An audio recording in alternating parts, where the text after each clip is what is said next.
Donc, moi, je vais revenir sur des considérations un petit peu plus, voilà, qui préoccupent peut-être plus de monde ici dans la salle.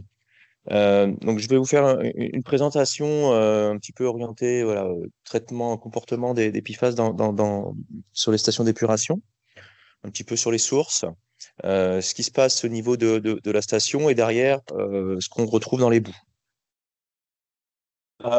Donc, bon, j'ai quatre parties, hein, une partie introductive qui va bon, un petit peu reprendre les éléments qu'on a déjà vus tout à l'heure. Euh, je vais vous parler d'analyse. Alors, on a eu une présentation sur les méthodes d'analyse très complète. Je vais essayer de connecter ce qui a été présenté avant avec les paramètres qu'on analyse effectivement lorsqu'on s'intéresse aux stations d'épuration.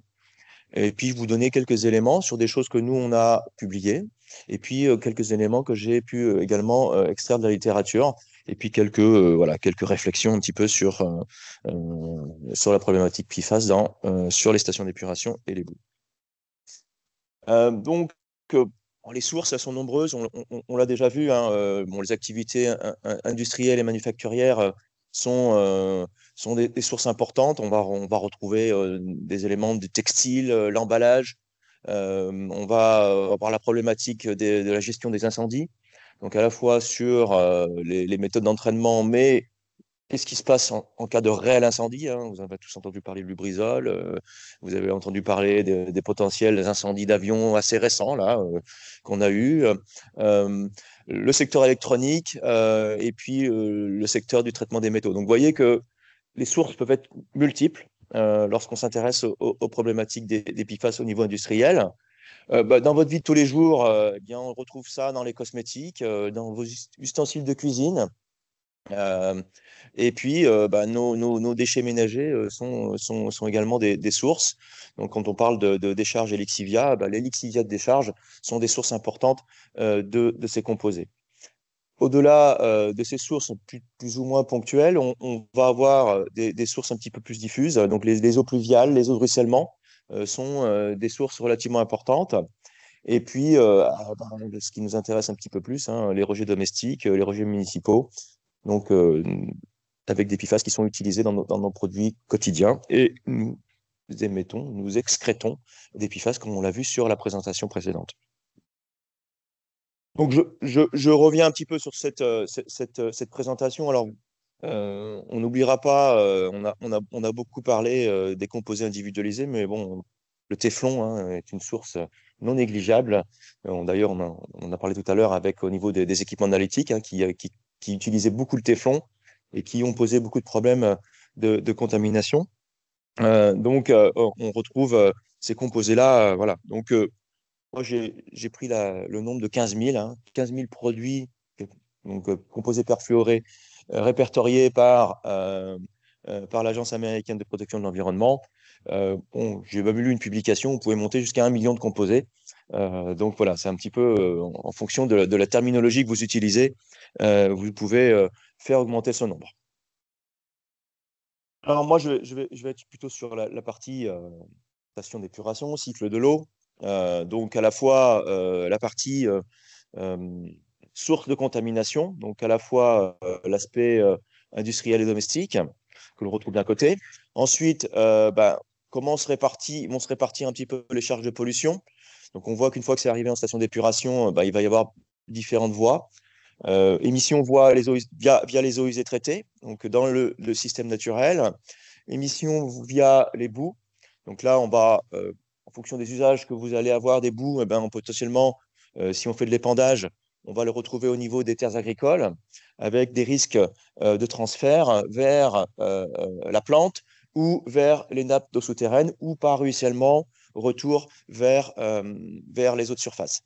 Donc ça veut dire qu'in fine, l'homme va être une des cibles, hein, donc une voie d'exposition via votre alimentation, via notre alimentation, via les eaux de boisson, et d'autre part, tout ce qui va être produit de l'aquaculture pourront être aussi une autre voie d'exposition. Alors moi, mon focus aujourd'hui, il est plutôt là, hein, il est plutôt sur les sources et ce qui se passe dans la station d'épuration. Donc,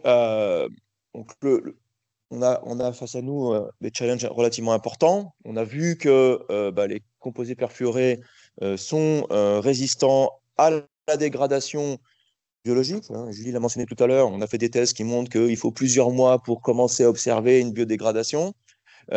Et on a fait également face à une dégradation par des procédés physico-chimiques qui sont également. Voilà. Donc là, c'est le point de départ.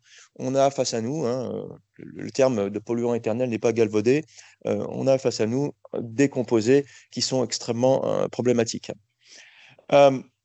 L'autre problème, le challenge, c'est de faire un bilan de masse.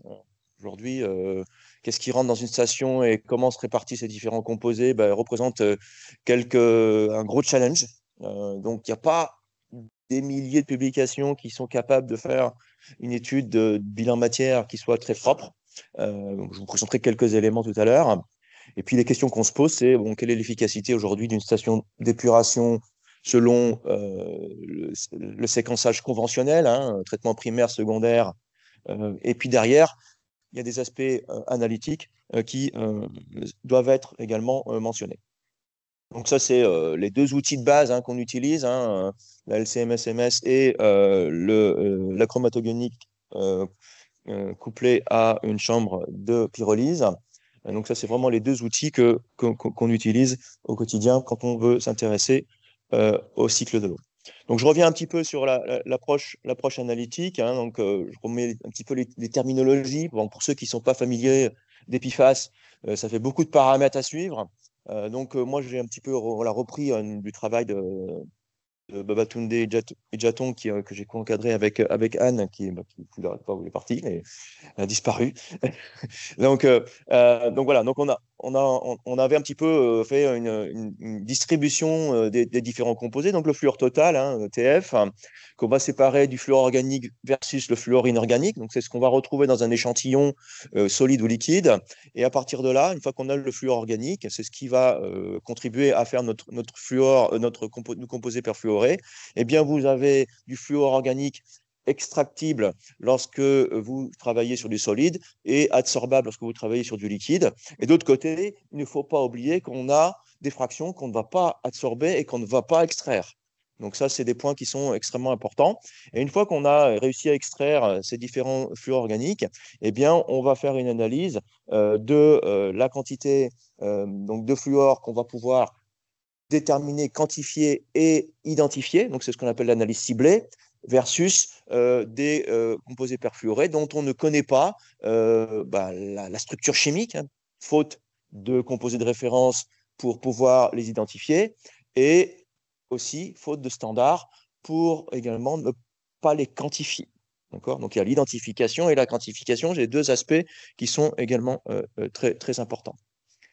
Donc je vous présente là une publication qu'on a sortie il y a maintenant une petite année, où on a commencé un petit peu à regarder quelles étaient les différentes formes des composés fluorés qu'on pouvait retrouver dans des différentes sources, donc à la fois des flux solides et des flux liquides. Donc, je vais vous montrer un petit peu quelques résultats. Donc, le premier résultat que je vais vous présenter, c'est sur des échantillons liquides qui regroupent, alors je vais essayer de vous présenter un petit peu, donc des effluents de stations d'épuration, des lixiviats de décharge non traités et traités, des effluents, encore une fois, de stations d'épuration, ici, et des eaux souterraines. On a analysé la teneur en fluor total, la teneur en fluor adsorbable et la teneur donc, de composés. Donc, on a développé une méthode qui permet d'analyser 56 composés de façon simultanée. Et donc, ici, vous avez un certain nombre de pourcentages qui vous sont donnés. Donc, vous voyez que si on regarde quelle fraction le fluor organique adsorbable représente par rapport au fluor total, on voit qu'on va avoir des concentrations, des quantités, des pourcentages relativement faibles, hein, donc exprimés ici en microgrammes de fluor par litre. Donc on voit que on va, par rapport à ce qu'on a ici, on va avoir des valeurs qui vont être inférieures à une vingtaine de pourcents. Et si maintenant je regarde sur l'analyse ciblée ce que représente la cinquantaine de composés qu'on a recherchés, eh bien on va avoir des pourcentages qui sont inférieurs à 10%. Donc vous voyez que si on cherche à suivre la réglementation et on regarde, tiens, j'ai par exemple 22 ou 23 composés, ben, on voit qu'on va analyser quasiment rien par rapport à tous les autres composés qui sont présents dans un échantillon. Donc, vous voyez qu'en fonction des matrices, on a des résultats, des tendances qui sont relativement similaires. Si maintenant on fait ça sur des bouts, donc on a fait ça à la fois sur des bouts du compost, on a également fait ça sur des résidus d'extraction, donc soit l'ammonium, du sulfate d'ammonium, pardon, du phosphate d'ammonium ou des composés de récupération du phosphore, probablement un petit peu. Donc, ça, c'est quelque chose qui n'a pas été totalement caractérisé, mais qui était plutôt ressemblant à de l'astruvite. Et puis, on a également ici des résidus d'incinération des boues. Donc, on voit encore une fois que les concentrations en fluor total sont variables en fonction des échantillons. Alors attention, ne prenez pas ça comme une généralité, hein, ce sont des échantillons pour un cas précis. Si maintenant on doit comparer plein d'échantillons entre différentes stations d'épuration, on pourrait se retrouver avec des résultats très différents.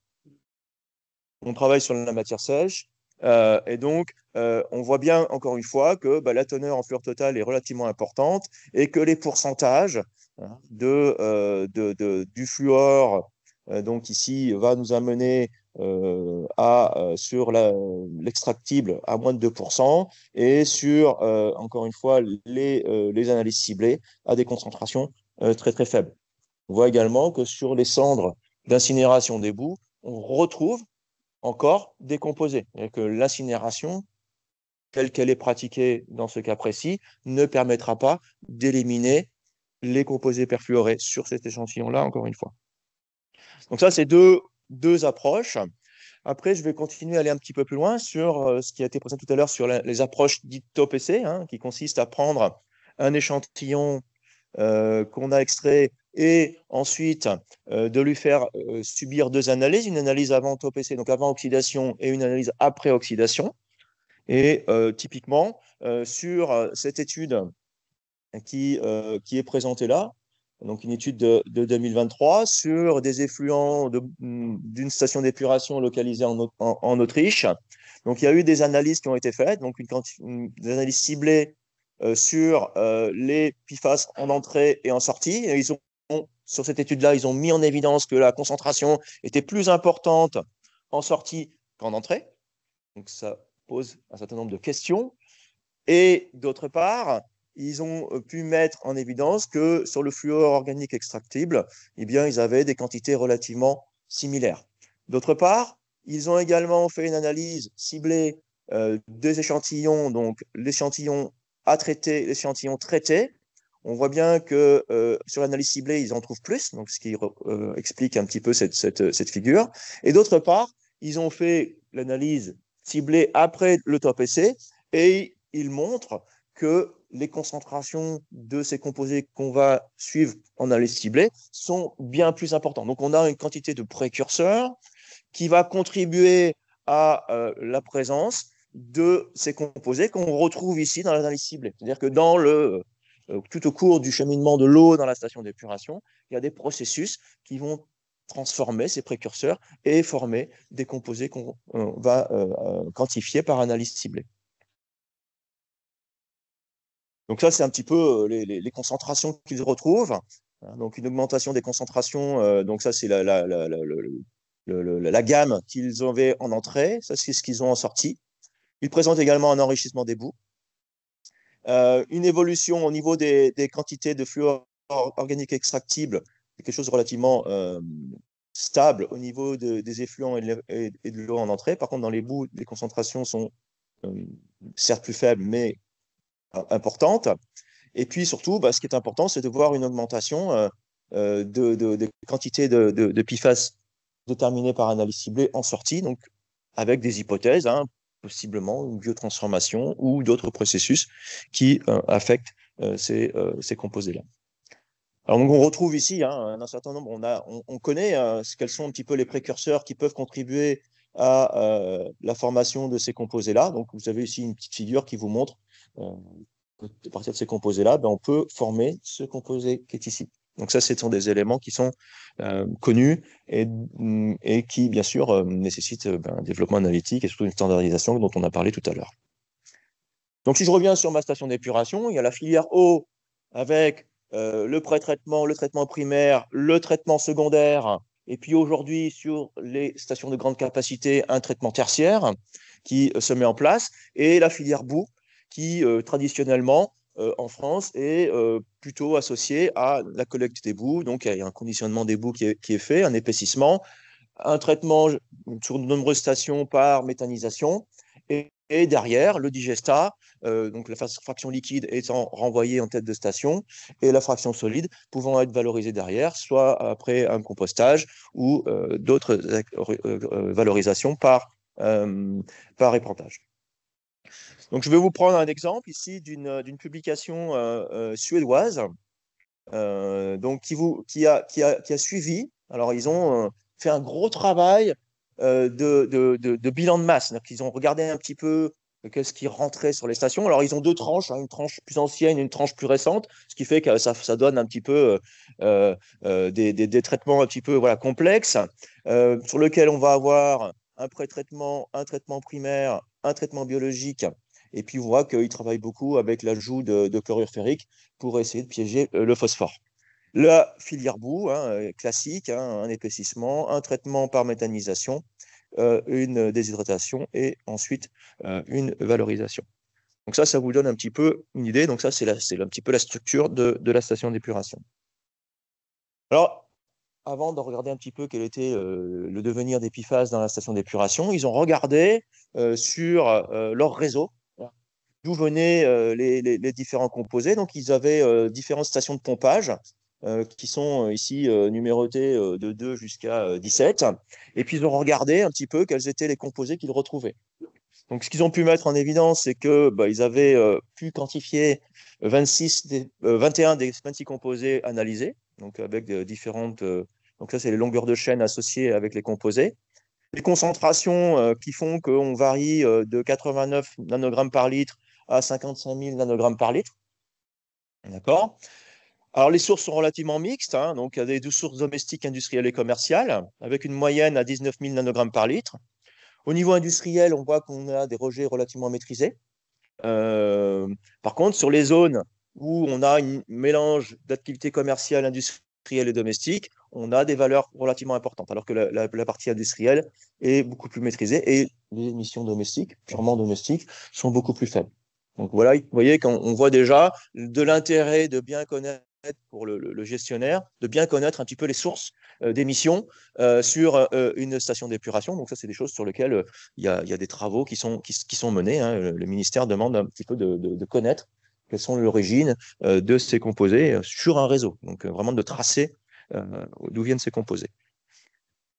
Alors ensuite, je vais vous montrer très rapidement ce qu'il se passe lorsque je regarde différents composés. Donc, ils ont deux voies d'entrée. Donc, ça, c'est les concentrations qui sont données en quantité de différents composés en milligrammes par jour.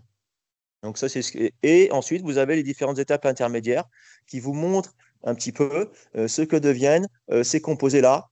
Donc, on voit que, par exemple, pour le PFBS, qui est un C4, qui est un PFAS à chaîne courte, eh bien, lui, il va plutôt rester préférentiellement dans la filière eau, alors que dans la filière boue, il va être relativement mineur. Maintenant, si je prends le composé donc, qui est ici le PFOS, qui lui est un C8, donc chaîne beaucoup plus longue, eh bien, on voit qu'il y a des concentrations non négligeables, mais on voit bien qu'il va suivre toute la filière boue, il va se retrouver, lui, plutôt dans la matière solide. D'accord. Donc, on voit déjà apparaître qu'en fonction des propriétés physico-chimiques de la molécule et de la longueur de la chaîne carbonée, que si la chaîne est courte, on va plutôt rester dans la filière eau. Si la chaîne est longue, on va plutôt aller dans la filière boue. Ça, c'est. Je vais me dépêcher. Voilà, donc ça, c'est la même chose, mais vous pourrez regarder un petit peu plus tard mon diaporama. Donc, pour un petit peu faire un petit bilan, on voit que les chaînes courtes dominent les eaux usées, qu'on a des composés à mobilité élevée et donc plutôt un transfert en milieu aqueux. Les chaînes longues vont plutôt être récupérées dans les boues parce qu'ils sont absorbés. Et puis, on a des processus de transformation, d'accord, donc avec une dégradation partielle, par exemple, de ce composé-là. Et puis, on montre aussi que la station d'épuration a une très, très faible capacité d'élimination des composés perfluorés. Vous le savez déjà un petit peu, mais là, on a une belle étude qui vous montre que la station d'épuration reste une source de contamination, à la fois lorsqu'on rejette l'eau usée traitée, et donc on voit bien qu'ils ont fait une quantification, hein, le rejet vermineux récepteur, c'est 43 microgrammes par jour et par personne lorsqu'on s'intéresse à une analyse ciblée des composés. Voilà un petit peu la moyenne, un petit peu de l'impact de cette station. Allez, une dernière pour vous montrer une autre étude qui, lui, elle, va s'intéresser un peu plus aux produits issus de la station d'épuration, donc qui est assez intéressante puisqu'elle a travaillé sur des échantillons venant d'Allemagne et de Suisse. Ils ont travaillé sur 6 échantillons de cendres de boue d'épuration, 6 échantillons de boue d'épuration ou de boue d'épuration traitée thermiquement, d'accord, et puis 2 échantillons de boue d'épuration qui ont été convertis à basse température, donc pyrolyse ou avec une température de 400 degrés, et enfin 2 échantillons de struvite qu'ils ont comparés. Donc vous voyez que sur la filière boue, il y a différentes méthodes de traitement qui peuvent être appliquées.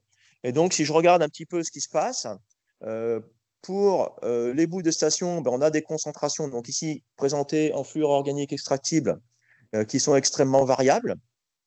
Je ne vous demande pas de regarder la partie jaune-orangé, qui est une autre type d'analyse, mais on voit bien qu'on a des quantités non négligeables. Maintenant, si on regarde les cendres d'incinération des boues, eh bien, on a quand même des quantités non négligeables.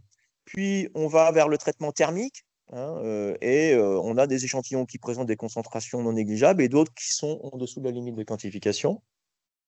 Et enfin, si je regarde ici l'astruvite, l'astruvite présente des quantités résiduelles. Alors, nous, on a fait des études dans le cadre de Promises. On montre que entre les bouts de départ et les digestats et ce qu'on récupère à la fin, on a plusieurs ordres de grandeur en termes de diminution de la concentration. Donc, le fait de convertir, d'extraire des fertilisants à base de phosphore et d'azote permet de réduire les quantités qu'on va récupérer en termes de PFAS. Ça ne veut pas dire qu'on a traité le problème des PFAS, mais en termes de transfert, on va limiter les transferts des composés perfluorés dans l'astruvite. Bon, ici, on retrouve un petit peu les différents composés qui sont associés. Hein, je ne vais pas rentrer dans le détail. Et donc, qu'est-ce qu'ils ont pu montrer? Donc, ça, c'est les résultats de ce travail. Hein, donc, des valeurs en fluor organique extractible qui sont extrêmement variables pour les échantillons. Les boues présentent des valeurs beaucoup plus faibles, ce qui était relativement intéressant à noter. Et pour une analyse ciblée, encore une fois, on explique une toute petite partie de l'OEF par l'analyse ciblée. Donc, ce que je présentais tout à l'heure se répète également. D'accord ? Donc, pour conclure, on voit qu'il faut utiliser non seulement l'analyse ciblée pour savoir ce que l'on a, mais il faut aussi aller travailler sur des paramètres plus globaux pour pouvoir avoir des informations et des niveaux de contamination. Et puis, sachant qu'il y a un risque de conversion des précurseurs vers des composés qu'on va déterminer en analyse ciblée. Donc ça, c'est quelque chose qui est important. On voit que les technologies de traitement de l'eau usuelle, traitement primaire, traitement secondaire, eh bien, ne sont pas efficaces pour traiter la problématique des composés perfluorés. Et puis, on se rappellera, chaîne courte, filière eau, chaîne longue, plutôt filière boue. D'accord ? Et puis, ça veut dire qu'il va falloir travailler sur le traitement des boues, voir quelles sont les méthodes qui nous permettraient d'abattre ces teneurs en PFAS. Voilà, donc ça, c'est un petit message que je voulais délivrer pour la fin. Et merci pour votre attention.